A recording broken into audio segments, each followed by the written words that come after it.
महाराज जी, आप कह रहे हैं कि आपकी पत्नी पहले मीठी मीठी बातें कहकर मुझे वृंदावन वास के लिए ले आई।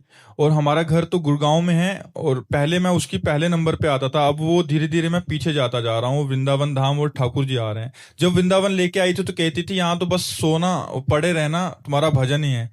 अब फिर कहने लगी एक माला करो, फिर कहने लगी भजन नहीं किया तो क्या फायदा, फिर कहने लगी ठाकुर जी के दर्शन नहीं किया तो क्या फायदा। अब कहने लगी है कि साधु संतों के दर्शन करने चाहिए। अब महाराज जी, मैं ना ऐसा लग रहा है मैं धीरे धीरे फंसता जा रहा हूँ, मतलब वृंदावन में। कौन है यार? बड़ी कृपा है जो तुम्हें ऐसी पत्नी मिली। बड़ी कृपा है जो तुम्हें ऐसी पत्नी मिली। ये आपकी पत्नी भक्ति स्वरूपा है जो आपको क्रम से धीरे धीरे भगवान के नजदीक ला रही है। अब हम तो कहते हैं आपको मन से प्रणाम करना चाहिए अपनी पत्नी को, और गर्व करना चाहिए कि भगवान ने मुझे ऐसा जीवन साथी दिया जो मुझे भगवत मार्ग में ले आई, जो मुझे सत्य के मार्ग में ले आई, मेरा जीवन सार्थक कर दिया। कहाँ संसार और कहाँ वृंदावनवास, कहाँ संसारिक पुरुषों का दर्शन, कहाँ वैष्णवों का दर्शन। ये तो आपके ऊपर विशेष कृपा है। तो आपकी पत्नी को हम प्रणाम करते हैं और भगवान से प्रार्थना करते हैं कि उसकी बात आप माने, ऐसी आपकी सद्बुद्धि हो, आप उसका विरोध न करें। बहुत अच्छे है जो सतमार्ग में आपको लगा दिया। शरीर तो छूटना ही है, अगर धाम में छूटा तो भगवत प्राप्ति हो गई, नाम जपते हुए छूटा तो भगवत प्राप्ति हो गई। साधु समागम से ये दो बातें प्राप्त होती हैं, भगवान की शरणागति और भगवान के नाम में प्रेम। बहुत कृपा है आप पर। ऋचा मिश्रा जी, झारखंड से। राधे राधे महाराज जी। महाराज जी, आपके चरणों में कोटि कोटि प्रणाम। महाराज जी, क्या श्री जी के लिए सच्ची भक्ति, प्रेम, व्याकुलता पूर्ण जन्म के भजन या गुरु कृपा से मिलती है, या कोई और कारण है? अगर पूर्व में भजन किया है तो वो भी सहयोगी होता है, लेकिन इसमें प्रधान बात होती है, यह गुण साधन ते नहीं होई, तुम्हारी कृपा पाओ कोई कोई। कोई कोई जो मन क्रम वचन छाण चतुराई, भजत कृपा करे रघुराई।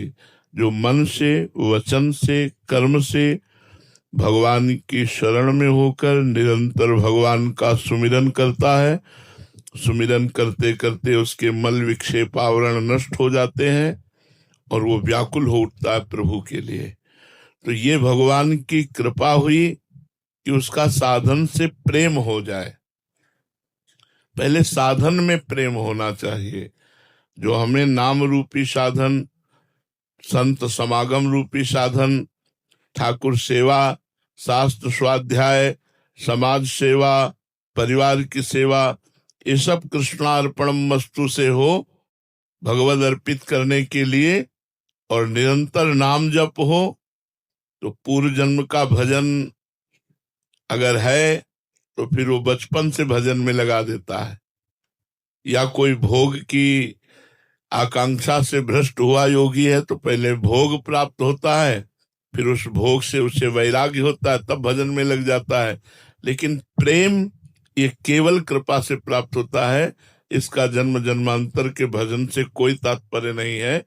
वो हो सकता है थोड़े दिन के ही भजन में प्रेमी बन जाए, उसकी ऐसी लगन लग गई, ऐसे महापुरुष की कृपा हो गई।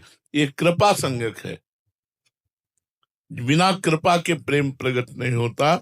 इसमें साधन का अहंकार भी जब गलित हो जाता है और ये अनुभव होता है कि केवल प्रभु की कृपा से प्रभु का नाम जप हो रहा है, प्रभु की कृपा से प्रभु के संतों का संग मिल रहा है, प्रभु की कृपा से प्रभु में हमारा चित्त लग रहा है, ये तब प्रेम प्रकट होता है। व्याकुलता, तद स्मरणेन परम व्याकुल देते। भक्ति का स्वरूप देवर्षि नारद जी ने बताया, तदर्पिता अखिलाचारिता तद स्मरणेन परम व्याकुल देते।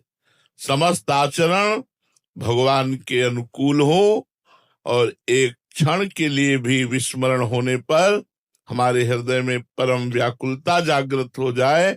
जैसे मछली को जल से निकालो तो तड़पने लगती है जल के लिए, ऐसे भगवत स्मरण हमारा एक तार चले, थोड़ा भी विस्मरण हुआ तो व्याकुलता, प्राण व्याकुल हो जाए, अरे विस्मरण कैसे हो गया, तब जाकर के प्रेम का प्रादुर्भाव होता है।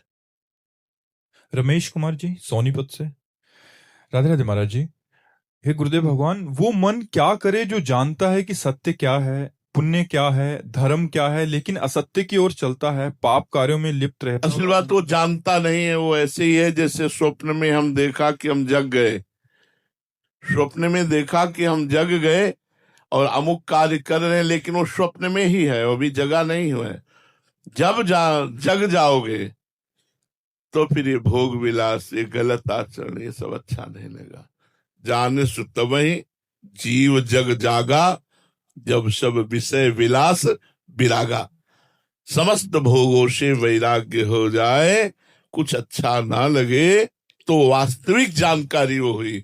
अभी स्वाप्निक जानकारी है, सुना है कि भोगों में सुख नहीं है, ऐसा है वैसा, लेकिन मन लालयित है भोगों के लिए।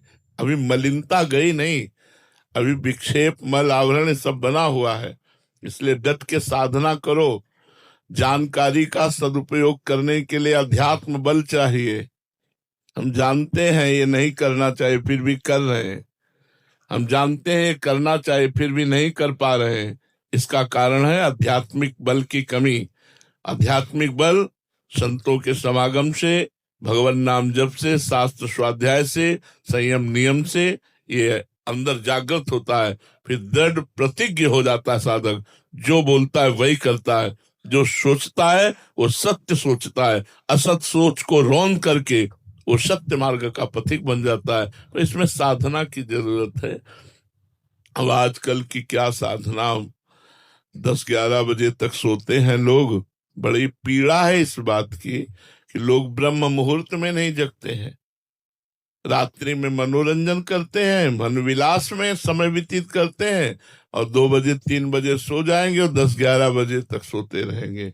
जो हमारे जीवन की मधुर बेला भगवत आराधना, शास्त्र स्वाध्याय, भगवत ध्यान की है, वो निद्रा में नष्ट कर देते हैं। फिर जगे, फिर वही भोग विलास, रुपया पैसा मान प्रतिष्ठा, इसी में पूरा जीवन व्यतीत कर देते हैं।